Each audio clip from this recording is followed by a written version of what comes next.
রাজশাহীতে পেঁয়াজের কেজি মাত্র ৫ টাকা। রাজশাহী বাজার ও মোকামগুলোতে পেঁয়াজ বিক্রি হচ্ছে মাত্র ১৫০ থেকে ২০০ টাকা মণ দরে, যা কেজিতে দাঁড়ায় মাত্র ৪ থেকে ৫ টাকা। গত ১৫ বছরের মধ্যে এটা সবচেয়ে কম দাম, যা চাষিদের জন্য এক অসহনীয় অবস্থা সৃষ্টি করেছে।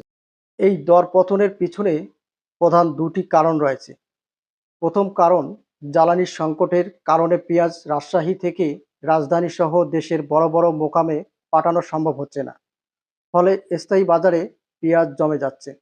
২ নম্বর কারণ, বর্তমানে মুড়িকাটা পেঁয়াজ তোলার মৌসুম চলছে। আবহাওয়া অনুকূলে থাকায় ভালো ফল হয়েছে। কিন্তু বাড়তি সরবরাহ স্বাভাবিক চাহিদার তুলনায় অনেক বেশি, যা দামকে ধসিয়ে দিয়েছে। চাষিদের অবস্থা খুবই দুর্দশাগ্রস্ত। প্রতি মণ পেঁয়াজ তুলতে তাদের খরচ হয়েছে ৭০০ থেকে ৭৫০ টাকা।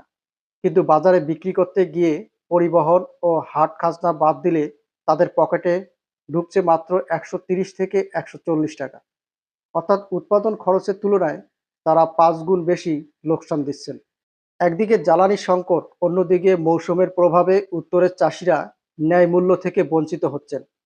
আশা করা যায় প্রশাসনের হস্তক্ষেপ এবং জ্বালানি পরিস্থিতি উন্নতি হলে এই সমস্যার সমাধান দ্রুত হবে।